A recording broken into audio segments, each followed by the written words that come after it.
Good morning, everyone. The session for the day is The Voice of South Asia. We at Film Bazaar have gathered here to celebrate the voices emerging from South Asia that have made space for their films on the festival scene. The moderator for the session is Naman Ramachandran, International Correspondent Variety, and our speakers include Deepak Rauniyar from Nepal, Rasitha Jinasena from Sri Lanka, Dechen from Bhutan, and Pradip Kurbah from India. Over to you, Naman. Good morning, good afternoon, good evening, depending on which time zone all of you are in. And warm welcome to all the panelists. And it's so good to see all of you. I think Dechen and Deepak, I last saw you at Busan a couple of years ago. Yes. and Many years ago. Yeah. And so normally we would be doing this in Goa, and hopefully we'll do it again in 2022 in Goa, now that it looks like touchwood COVID is receding. But let's go about it this way. I'll just read out what the topic of today's discussion is, which is, it's called The Voice of South Asia.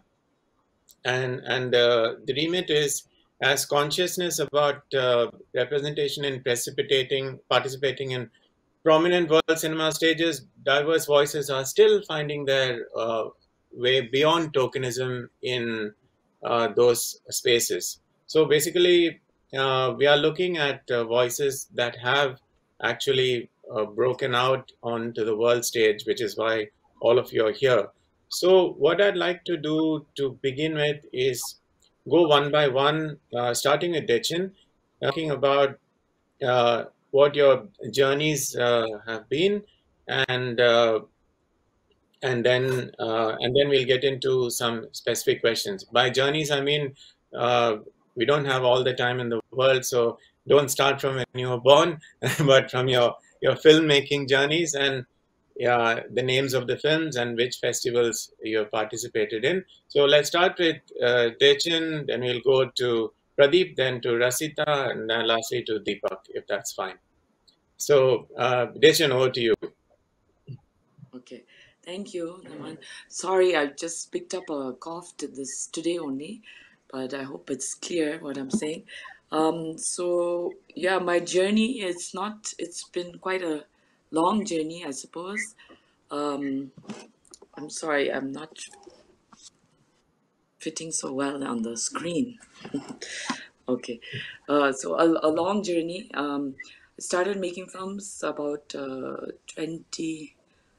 15, 20 years ago. Very small short films. At that time in Bhutan, there was not much of a film industry. And since then, I started with shorts and documentaries. Made my first feature film in 2015, which was at Busan, and that's where we met. And since then, I've just been developing my next feature. Hope to shoot next year. Thank you. Pradip? Thank you, Naman sir, for having us on this discussion. I've started with this field of work, like it's been like almost 20 years now. But because I come from a region where cinema is still at a very nascent stage. When we talk about India, people always they think about Bollywood, but they don't consider the other states whether they make films and what kind of films they make. So I come from a region where we hardly even have theaters to screen our films. So my journey started 20 years back, but things started falling into places and getting that recognition outside. It's only like when I did my last film Market, which luckily we could had the world premiere at Busan. It all started in Busan. Then from there on, the whole journey actually it kicked off. Basically. Thank you. Rasitha? Hi, my name is Rasitha, and I started in 2007 with my business partner with his first movie. I joined with him to go to international festivals with Film Sankara, and just for fun. I just don't want to do anything, but I want to go for the festivals and have some good fun. But when I was at the festival, especially at Rotterdam and all the other places, I saw the market, I saw the opportunity, I saw the market for the younger people, for the first timers and second timers, and especially a love of art, which made me, which gave me a strength, which gave me another idea. Why not? I also join and make films, which I started with Karma, which is on 2009, and then from there up to now I have made close to about 7 movies, and my 28 has become the netpack award best asian film at Rotterdam, and then some other festivals as well. And I have made one of my movie, which is leopard do not bite, got the AFC fund at Busan. So likewise I made some movies, and they have done few uh, good awards and recognitions for those. So I'm very happy as a filmmaker, and also I always try to uh, bring up young people, first-time directors into this whole industry. Amazing. And Deepak?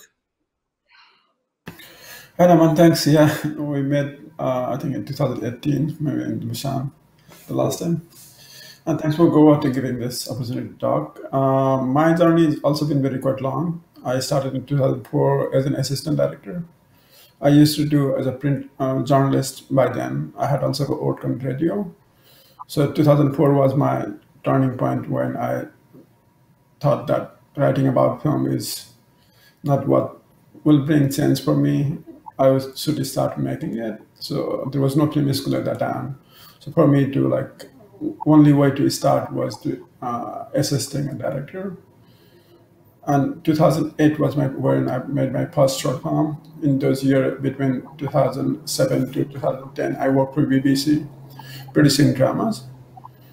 And 2012 was my first feature, Highway, that premiered at Berlin and also became the first film from Nepal to do any major festival.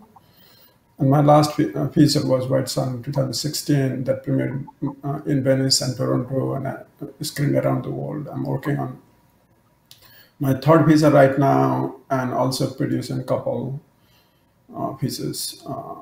And I have also started a workshop, 9-month mentorship program in Nepal from last year. And so also working with young filmmakers in Nepal. It's interesting you say that, Deepak, because what's unique about today's panel is that all of you come from filmmaking cultures which which don't have. I mean, Nepal and Sri Lanka, I know, have a mainstream filmmaking culture, but the independent scene is quite small, and Bhutan, it's a very small culture, as and Dechen said, and as Pradip also mentioned that there are enough cinemas, and it's a very nascent art form in the far east of India. So, what are the biggest challenges that you've faced, all of you have faced as filmmakers in getting your projects off the ground? I know the first answer is money, but it is in general from a cultural point of view. We'll go to your triumphs, next. But let's talk about the ladder which brought you here. Anyone who wants to go first? Pradip? Okay. Oh, Let Rasitha. me start. Yeah. When you want to start? Yes, sir, you can Okay. go ahead. In Sri Lanka, as you said, you're correct.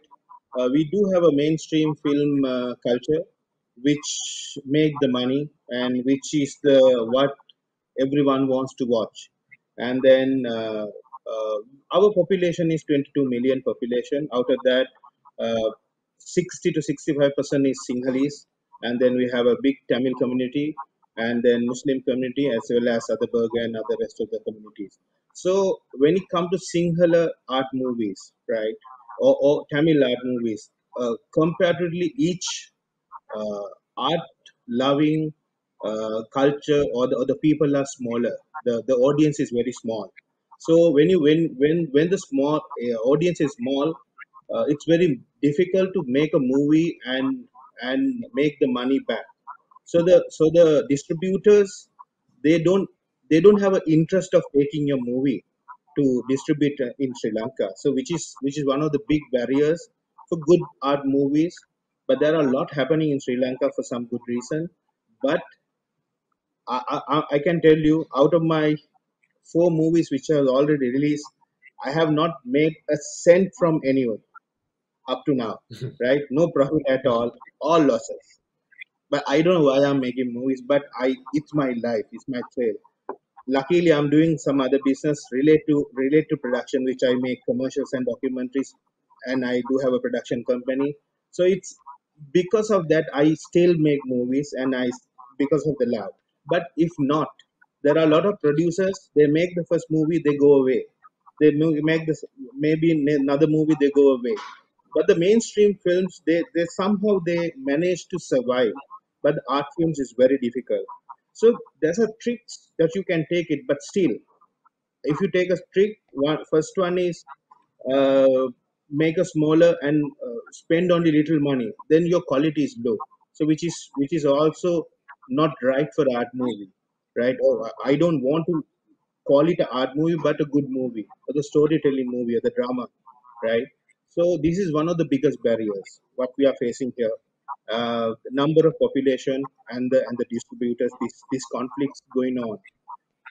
Yeah, So, staying with you, Rasita, the uh, unlike the some of the others here, Sri Lanka has had a rich heritage, at least in the independent movie scene, with someone like Lester James Perez.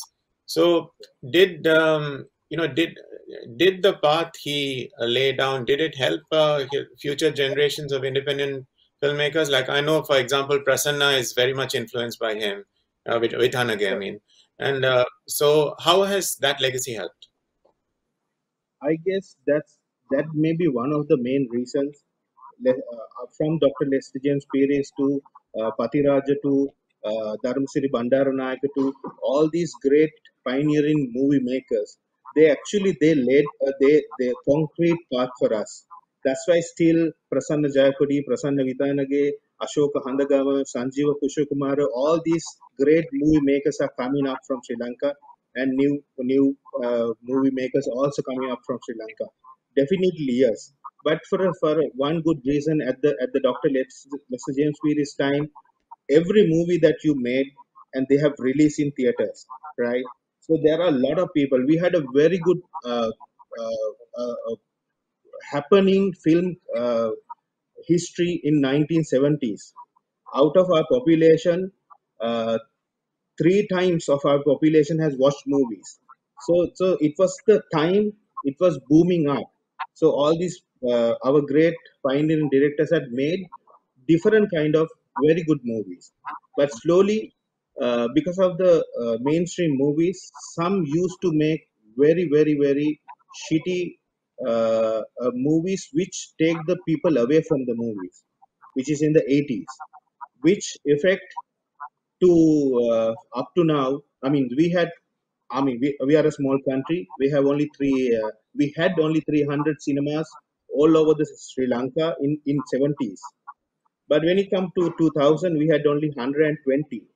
So after the war, after ending of the war, it was slowly started booming up for about 180 cinemas. But thanks to COVID, it has gone back to 80. So that means it was going up and going down. So all these matters. But I guess after COVID, we'll wish for it. It will start slowly, but even digital platforms, all the other platforms, and now all these are here, and it's a competition is little higher. But I rather like that. I mean, whoever is making a movie, make a good movie, and you can give a competition to all that, which is my motto. I can't say no, even though you don't have money. Have a good plot, have a good concept. You don't need money for that, right? So let's see. But as you said, you are exactly right. All these pioneering filmmakers has given us a very good strength to make movies. That may be one of the reasons our producers still make movies, not as an income, just for fun or to be proud of it. Thank you, and that's very enlightening. So, Dechen, I'm moving to you. Like Bhutan really emerged on the world map maybe 20 years ago with, I think, with the cup and a few other, Yes. and for decades the country closed, and as in there was no TV available, and then it opened up. So, how did the opening up of the country help the film industry? Right. So it was in 1999 that we got TV and internet. But before that, we would watch a lot of movies on VHS, pirated VHS tapes. So I think if we talk about Bhutan's film history, we always say, okay, 1999 was the first big film by Zongsa Khyentse Rinpoche, The Cup, which was actually not shot in Bhutan at all. But our Shot in film Dharamshala, psyche right? started. Sorry? It was shot in Dharamshala, right? Yeah. Close to Dharamsala, I believe, in Oh, Beer. yeah. But I feel our film history, at least our psyche, started long before TV came. In the sense, we watched a lot of Bollywood. Most of people were watching Bollywood films, and we had one cinema in the capital that actually showed on film Bollywood films before our industry even started. So our first films that were made starting in the 1990s were very much modeled after Bollywood films. And that became sort of the standard Bhutanese film model, which is still today. So we have quite a big mainstream industry, and most of their films are, still following formats with the songs, the dance, the masala, um, and those films are doing relatively well in the given. I mean, Rasitha is talking about a small population, but our population is 7 lakh people. So when we're making a movie, we can even estimate if half of our country watches this film, we can make this much money. And so the budgets are much smaller just based on knowing our population and that the films are not going to travel outside, at least the mainstream films. So that would also go back to the question you're asking about the obstacle. I mean, it's similar. Our population is just so small that even mainstream films have to keep low budgets because they already know their like even if their film's a blockbuster, they know how much they can make. And we don't have a distribution in place. So we, as producers, we market our own films. So even for my previous feature film, which I showed in the theaters here, we book the hall, the cinema halls. I sell the tickets. It's a very nice thing also because you're meeting the audience. You're selling them the ticket after the movie. You can talk to them as the director about the film. So we don't have any distribution models in place in Bhutan right now. I don't know if that's really an obstacle because there's just not enough revenue to even have a third party, to have a middleman just now, in the sense of what is being produced for the local market. And I think our industry for the mainstream films, they'll just keep going in this model and sustaining themselves this way, working through the population, keeping the numbers small. But for the few people that want to make films to cross international, to cross the borders, then the budget goes up even more. So the irony is that in Bhutan, art films are much more expensive than mainstream films because we're obviously not going to get local producers because they'll see that, okay, this movie is not going to sell in Bhutan, so they don't want to invest in that. So we in Bhutan are so dependent on international funds. on grants, and we really cannot imagine making anything outside of the mainstream model without relying on international grants or philanthropists somewhere along the way. But yeah, that's basically the way the industry is working right now. But I think as far as culture goes, I think slowly Bhutanese audiences are also starting to see different kinds of films. Now that we also started a film festival, the first film festival in Bhutan, about 10 years ago, where we are slowly trying to also share different films with different audiences. And I think, although again we know the limit, okay, we have 7 lakh people, we know that there are certain pockets of audiences that right now don't watch Bhutanese films, where we could reach to them with our films. But yeah, raising money is the most thing because of this model. Well, that we can segue really nicely to Deepak, because Deepak is a shining example of get international co-productions and funding off the ground. So, Deepak, can you talk about a bit about the challenges on the ground for independent filmmaking in Nepal, and how you go about getting these international co-productions in place? So, like connecting with it, Dechen, what she mentioned, for us is as well, like our film that we do is much more expensive than the mainstream films that happens in Nepal. So it's very hard to finance the film like ours and do it in Nepal and still do the co-production with the budget that you can raise in Nepal, which has no guarantee of recouping in some way. So we also need to rely on international financing. But beyond that, like beyond the financing, we also, as a society, is very caste, gender, or race-based society. Like it's very multilingual. Like Nepal still speak more than 103 spoken languages, but the country had been ruled by one language, one religion, one nationality kind of setup, and we still are. From people from hill, people from plain, and people from hill upper caste rules the country from the long time. So for a person like me, even to have access of making film, I would have been filmmaker if there was no digital revolution. My first film was shot in Canon 5D. Otherwise, I wouldn't have access of camera and shooting, be able to make a film. Also, besides the financing was the problem of knowledge. There was no film school accessible education for us at that moment.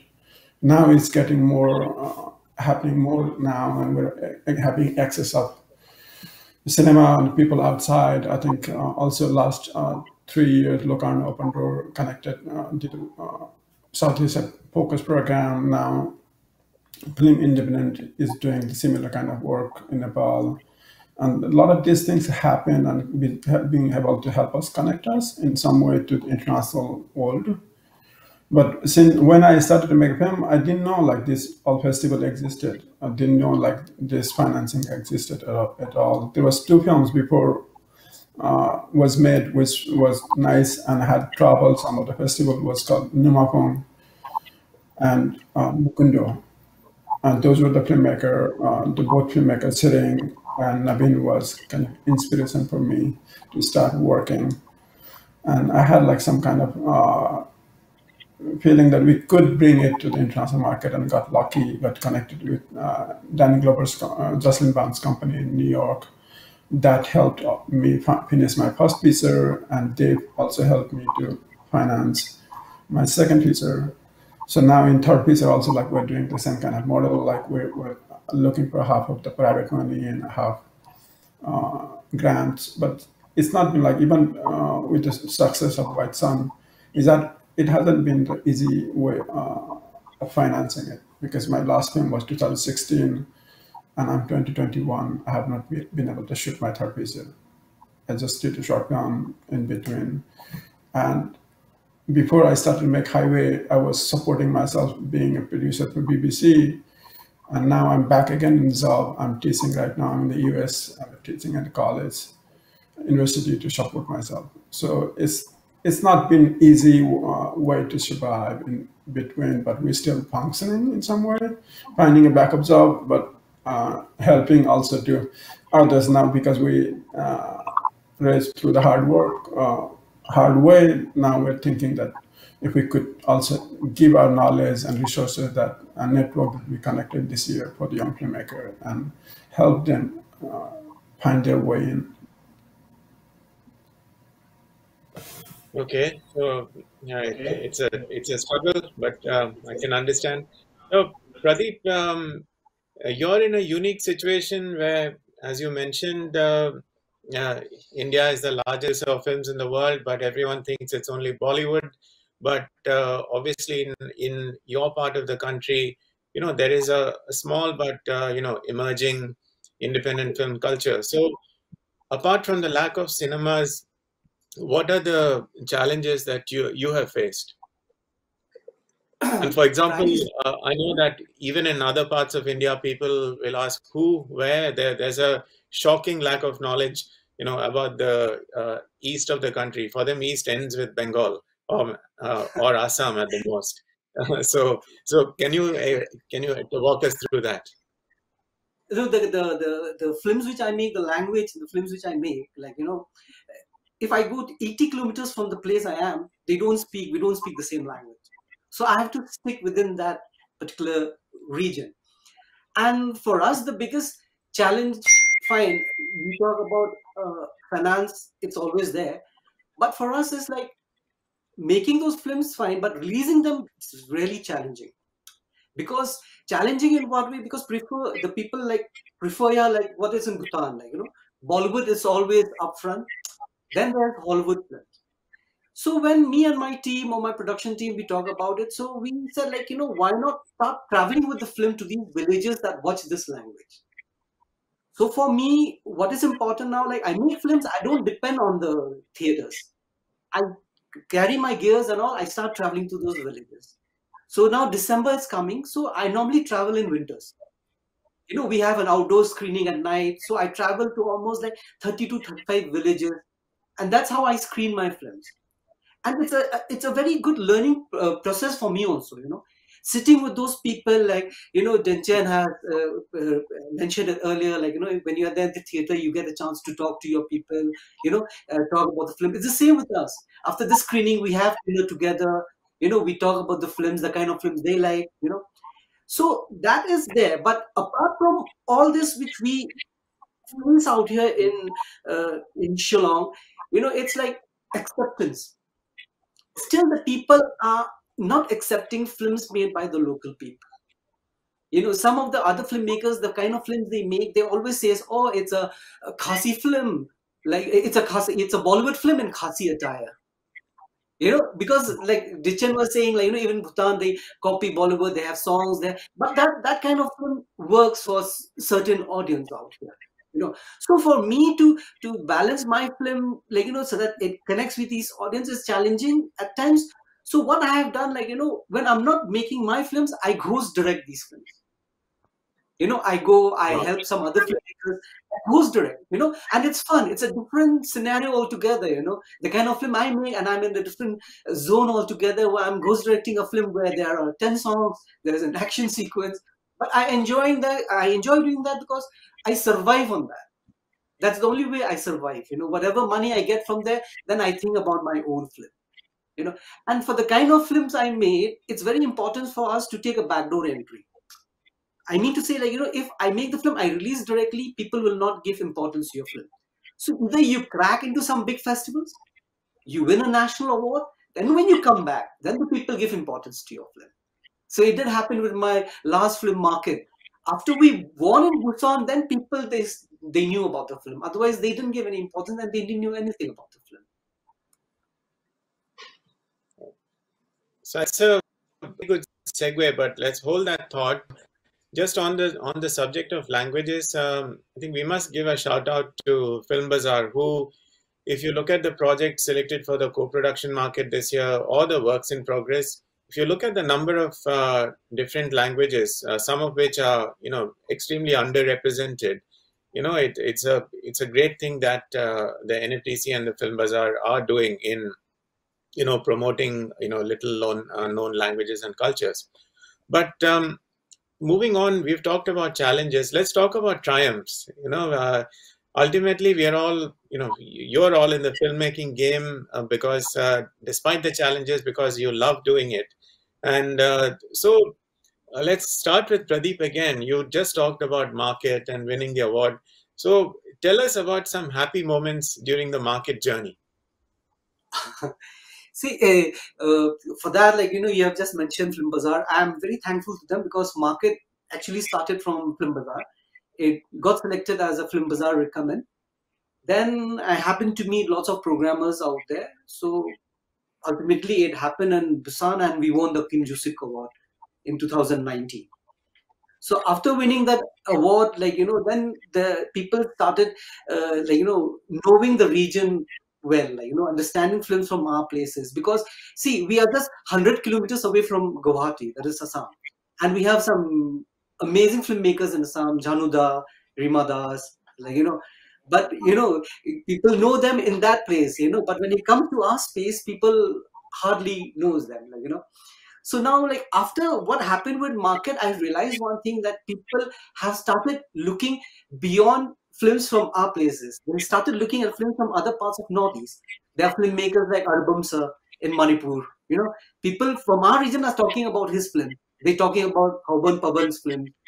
They're talking about Rima's films. They're talking about films from Arunachal. I think that's a good thing, because at the end of the day, I would love to make films where it's not to educate just for me, even for my audience. I want my audience also from this region to understand cinema just doesn't end up in Bollywood or Hollywood.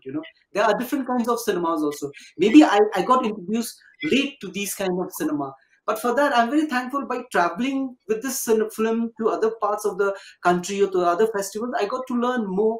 And whatever I have learned, I take the opportunity to share it with my audience.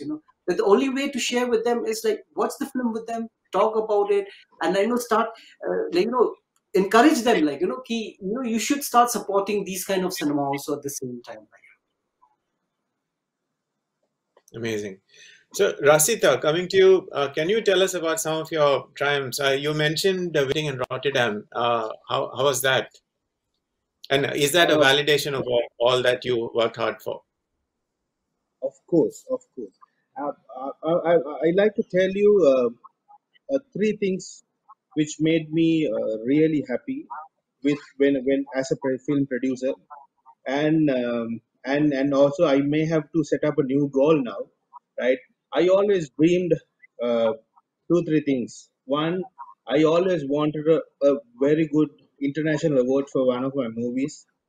I guess Rotterdam Best Asian Film is great, and there was so many Asian films, so we were like, "Oof, wow, it happened," right? And I'm quite thrilled about it, and I'm very very very happy. And I know it's all our sweat, and whatever we spend, times, days, and money, all came to a success point. And also, like since I'm in the industry for more than 20 years, I have seen the local best movie award, uh, one award specially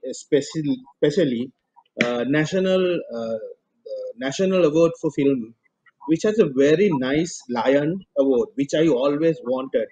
Every time when I go to director or somewhere, I like, oh, that's nice. I want one of these one day, and I've got that also. 28 became the best movie in Sri Lanka in three national festivals, including the festival which I wanted that particular award. So I was very very happy for that as well. It may be nothing when it comes to international, but it's something very big for me since I wanted that from a long time. I like that. I like the feeling of it. I like that, and also I must tell you, international award made me very happy, and also getting an award in your own country for the best movie is very proud. It gives you something, a great feeling about whole what you all do. And the thirdly, I became the I got the award at Locarno, Imagine Producer at Locarno Producers Lab in 2017, which also gave me another strength. So all these three, almost like three of my very success stones, which I really enjoy myself. As I said, I wanted an international award. I might need to have a new target for myself, which I'm going to achieve in the future. So I'm very happy. Yes. Brilliant. Dechen, any happy moments? Any happy moments? I mean, yes, of course, making a feature film after my first, it was always a dream to make it.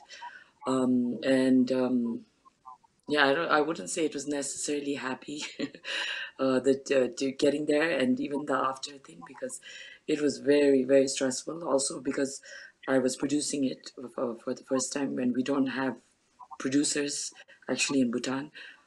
So just huge learning curve. I think the biggest triumph in my film journey is the fact that I've not given up yet. And I'm going to make another one. I'm hoping to make another one next year because it's been a long time since I made my first feature. And I had a child in between, and it's been tough to get back into this thing of, can I do this again? Can I really submit myself to so much torture and suffering, just to get a film off the thing? Because it's, yeah, so I think that's a big triumph right now. Just the fact that I'm back on, and I've done a series, as Pradip saying, I've not been ghost directing, but I've done too many commissioned works in between that I'm quite tired of film, and I've even considered opening a grocery store as an alternative job. So yeah, right now I'm feeling happy that I am going to make a film again, getting back on track. Let's hope it doesn't come to a grocery store, or even if you do, it sells movies and nothing else. Right. And Deepak, now you've had an extraordinary run with obviously with Highway and with White Sun. So what have been some of the highlights from that festival journey for you? Salute to you, Dechen. I think I hear you.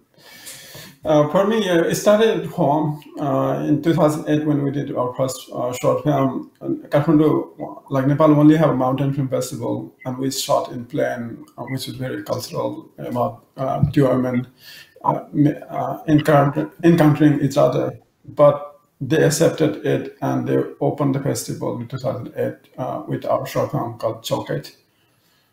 That was really amazing moment for us, and also our journey really pushed us to journey forward. And in 2009, 2007 to 10, I worked for BBC in Nepal producing radio dramas, and 2009 was the one we won the major award as the best non-English actor of the year. That kind of like gave me confidence because I could pursue in this journey. And that really helped me to quit the job and start a production company and get like a doctor couple who gave us a seed money to start Highway. I was looking for co-production, and several thousand miles away, like I have, like no one was responding, and suddenly our friend introduced me with Jocelyn Barnes at Lover's Farms, and they liked the footage and they wanted to help, but we kept failing the grants because I had no background of film school, nothing. I had done nothing at that time. So they helped me do a Kickstarter campaign, and I finally realized like the money of like public, like we raised around $34,000 in 30 days, and that's how my journey started. And we premiered Berlin that next year, which was the first film from Nepal to the major festival. So it was everyone, like I met, like everyone felt very happy. Not only us, like I cried at that moment of being also coming to Berlin. Like we had like finished the film and was accepted, and we didn't have money to fly in, so looking for everything. So it felt like a dream for us to come to Berlin and screening there, going from there to White Sun, which did really good festival circuit. We screened over more than 100 festivals. We won an Interfilm Award in Venice and Best Asian Feature in Singapore, Major Award in Palm Springs. Also, we won 4 awards at a Kurbah Film Festival.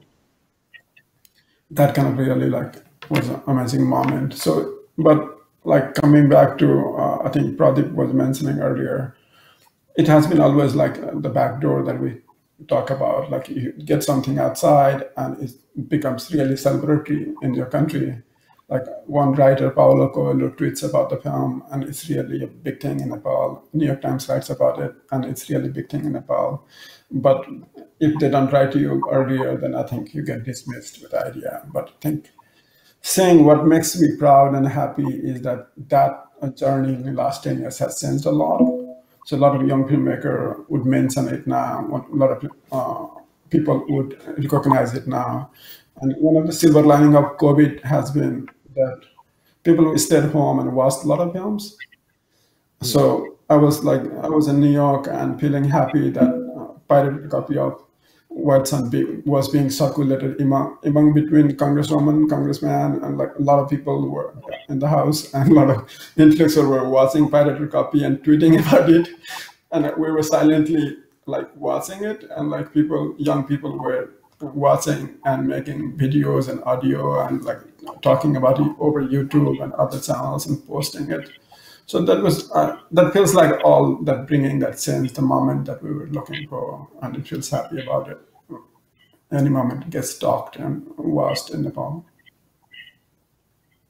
Yeah, that's very heartening to hear, but it's also concerning. And I'm going to go back to the basic topic of this discussion, which is the voice of South Asia. Now, how can the voice of South Asia be heard across South Asia and outside South? Now, all of you have mentioned your journeys, which is amazing. You've all been to a lot of festivals. Now, what happens beyond? Because at the end of the day, Film Bazaar is a film market, right? And apart from festivals, there is a strong idea of commerce. And so, for example, why are people watching pirated copies of your films? Why aren't they available on a platform? So I don't have an answer. So I'm asking you the question: How can what is more than both of you, Pradip and Dechen, you mentioned distribution. Actually, Rasitha, you also mentioned distribution in many ways. So how do these films get distributed? Is theatrical a pipe dream, especially after COVID when everything has shrunk even further? Rasitha, you said the screen count has gone down to 80. So it's a broad question to all of you. How do your films get seen by the world? I guess we can do a lot of things for this. Firstly, I feel as South Asians, we have a lot of common things. From food, our food to the culture to most of our religions, we are very close. I believe in if we can make more production between the countries, we can make our movies bigger.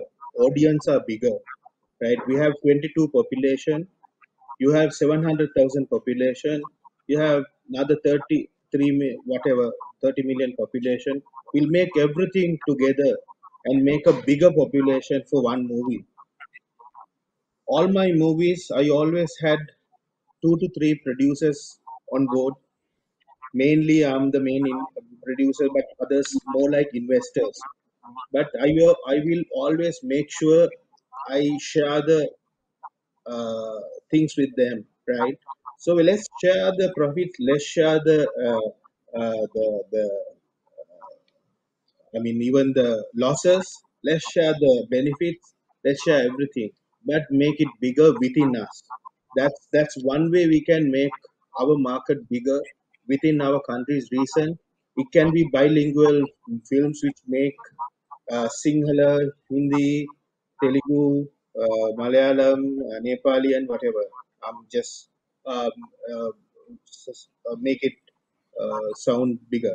And also, as you said, I guess if we have a place where we have our platform to have our movies together for the whole country, for the whole world, where you have a platform for movies like us, which which which is little different than the mainstream movies, which may not have songs and dancing and fights, great stories, giving good message end of the day, but it talks about the country's conflict. It talks about all these matters very openly. Let's have a platform for all South Asian movies, which can be a platform all over the world. Whoever is interested, they can one click. They can come to our whole movies and they can select the movie. So in this way, we can take to the world as well. I guess if we can do this, I mean, we can. Film Basa can, some other party can. If we get together, this is nothing impossible, right? And this way, we all will get benefited, and we might make more and more movies, right? And as you said, you have some sort of budget. We have some sort of budget. You have some sort of services. As Asha, we have some services as Asha. We'll mix everything together, right? We'll try to find ways to make movies in between these South Asian countries. We can definitely win this. The producer has given a strong business idea, which is a Film Bazaar streaming platform. I hope, Lena, I hope you're listening to this one. It's over to you, and I hope to be writing about the platform next year when it's launched. So, sticking to the same question, let's come back to Dechen. You talked about selling tickets, and coming close to the audience, but how does the world watch your work? So yeah, I mean, after my film was in Berlin in 2016, I signed up with an agent. So yeah, I have an agent who is in charge of how the film sees my film, how the world sees my film. But for some reason, during that time, even when I was in negotiation with the agent, I kept South Asia as a territory. I don't know why. I just thought, I mean, of course, Bhutan I kept as a territory, but I also just insisted on South Asia. And of course, the agent didn't care at all because, it was meaning like everyone here who's, Nepal, Sri Lanka, India, and then with the addition of Pakistan and Afghanistan. And I somehow thought, I think at that time, maybe subconsciously, just like Rasitha saying, if there could be some sort of platform for South Asian films, but not so much to share them with the world, but to share them with each other. And I think that's what's lacking, is this links between the South Asian countries. Between there could be so many possibilities, actually opportunities between linking up, and whether it's an online platform or even film festivals. I know in Nepal there's a South Asian film festival, but I think that's one of the few South Asian only film festival. Because in other parts of Asia, like in Southeast Asia, East Asia, they all have these platforms and groups where they give funding to projects from that region, whereas South Asia, I feel we're really lacking there. We don't have sort of this distinct identity as a film region, and I think if we find more ways to sort of collaborate, whether it's in distribution or even in production. There's this nice example of a Bhutanese film, which was produced by someone from Nepal, and they had an editor from Sri Lanka actually, called Red Phallus. I don't know if you've heard of it. Tashi Kelson made, and it's always nice to see in the credits that this is a project between Bhutan, Nepal, Sri Lanka. I mean, of course, he had also European, but just to see that there are ways. I mean, we're so physically close as well. Like Guwahati is just across the border. We can just step in and out in one day, but we don't have yet enough links, I think, and which have to be facilitated through, like you said, platforms like NFDC or other film organizations that can sort of bring everyone together, whether it's in production or in post-production even, or in distribution. But something like that would be great, because I also started, during the pandemic, I started a very small streaming platform just through Vimeo on demand for Bhutanese films. So there was no real investment. I didn't have to create like a whole server. It's just through Vimeo on demand. And it's just to put those Bhutanese films out there, small short films, more art films. But and that is also nice because although I was thinking like it'll be more appreciated by international audiences, a lot of the audience is actually from Bhutan. So there are like we have our local audiences, resources. We just need to somehow consolidate it and move forward, I feel. I think the idea of exchanging films is very important for us. I feel like Dechen coming to my region, screening her films, or we take our film, we come to Bhutan, or like I'll be traveling with my film market to Nepal. There'll be a screening on the 1st of December. For that, maybe a film from Sri Lanka can come to our place. I think we should bridge this gap by exchanging films and start screening films so that people can. Because at the end of the day, I think language is not the barrier anymore for cinema. Any good cinema will work anywhere. That's what I You can have subtitle in the relevant, respected countries' languages. Yeah, of course. Which is nothing. Now. Yeah. Because in my region we have a strong. We have a strong population of Nepalis.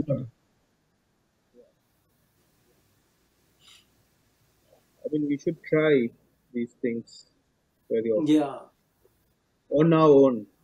We don't need a government support or anything like that. Yeah, true. You will never get it. Yeah. I hear you all. Like I think. Sorry, I just wanted to add. Like I think we do need this collaboration. I've been thinking about for a long time. But even though we are all enthusiastic and want to do this, how long can we spend 4 or 5 years making a film? If we started to spend 4 or 5 years distributing it, when would we make the film? That's another problem. And like when you start thinking about something like budget, like this film that I'm working on right now, it's a police thriller in the backdrop of protest. It deals about race and gender, and we thought back we should try a genre and to deal with social issue that could work. And trying to look for, like I've been talking to a couple of actors in India, like one of lead actors going maybe from India, that we are close to in deciding it. But when we're looking through financing, talking about it, the main problem is coming out to be a language. Like they don't trust Nepali language firm to have investment in that way. And suggestion I'm receiving that, why don't you do in Hindi? Like you're a good talent, and why don't you start making film in Hindi and think about it? And so like, how do we finance it? Like more than emotional level, how do we survive and get a market? More than doing a screening and getting access of a market is we could do it, but how will that sustain us on economical level for be able to make a film? Because when it's not difficult for me to release a film in Nepal. We have plenty of theater, but I'm releasing it like White Sun was released twice in 1 year gap and theatrically around the country. But problem is like I'm releasing with Salman Khan, I'm releasing with Amir Khan. The PNA, like the money that they're spending to publicize their film, the society are colonized, like the mindset or like that thinking of actor being a king and following. Like how do we compete with that? And same is been happening with like I think Naman and you might have a perspective on it, but I think like coming to Amazon and Netflix in one way killed us again because what they're spending on in cinema is again the mainstream cinema.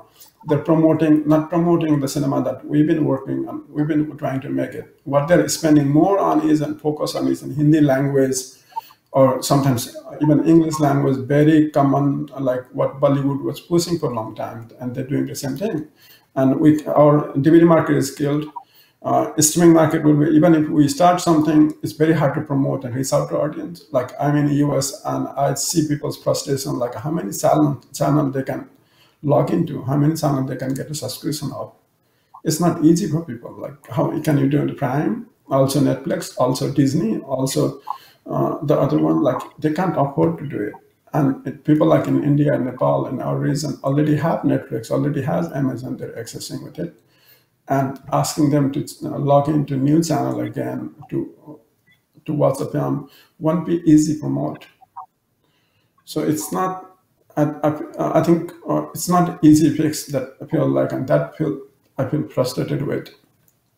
Like coming like a big company like Mubi, or I think Mubi is also interested in India, Nepal, South Asian region, Netflix or Prime, and that I feel challenging. And I think I hear Rasitha and all you, like we need to find some way to collaborate and finance our films, but also need to find some way to think about like how could we do in financial level more than emotional or being happy to screen one of films. How is it possible? Pradip, do you have anything to add to that? No, coming back to the topic we were talking about, voice of South Asia. I come from a region, if you talk about voice, are we being heard in our own country? For me, that's the big question. Like, South Asia, it's too big for me.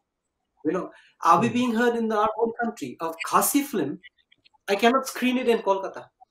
No one will come and watch my film there also. But thankfully, after what happened in Film Bazaar, having this platform, going back to my previous film, Unata, it was picked by Netflix. It was there for 3 years in Netflix. Mr. Satish Kaushik, a very famous actor, he picked the film and remade it in Marathi also, the same film. So I thought, the doors are opening for us. If we have good content cinema, Bollywood people will look into us. Coming back to my film market, after winning in Busan, after traveling to many festivals, when I approached back Netflix and all, they refused. They didn't take the film anymore. They said this will not work on our timeline this time. They're looking for more commercial films, like what Deepak have just mentioned it, Amazon or Hotstar. They are not looking for this kind of cinema. So where do we go with these films?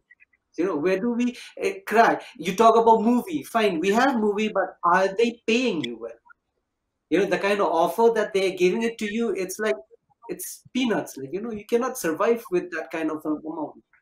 So now if you talk about voice of South Asia, I think that's still very big for us, But luckily what happened recently, a market was picked by a company in South Korea, and he released the film in 13 different OTT platforms in South Korea. But now that, the thing is, it sounds good hearing that, but it's all on revenue sharing. Now, how much revenue we're going to get from there, we don't know. It sounds good to hear, to see on paper, 13 OTT platforms in South Korea. But are we getting the money back from there also? So I feel like, like Naman sir, like the way you told, Film Bazaar or NFDC could be that platform for us. If they start supporting these small independent films from South Asian countries, I think we can look up to that, Otherwise, for me now, after winning the national award, winning the Kim Joo-sik award in Busan, I'm struggling to make my next film. I'm praying, where do I get a producer? Because the same producer is not coming on board for my next film. So the struggle for us is always the same. No matter how many films you have made, but the struggle will remain the same for us. How do we make our next film? So that will be a biggest triumph if I can make my fourth film now. And I think to end on a note of hope, because we're running out of time, is what Dechen mentioned very correctly about the strong network that Southeast Asia has. And obviously, let's not forget that it's also a region which has lots of money. Singapore is a very rich country, for example, but there is that whole Southeast Asian regional cooperation. They have formal ties with each other.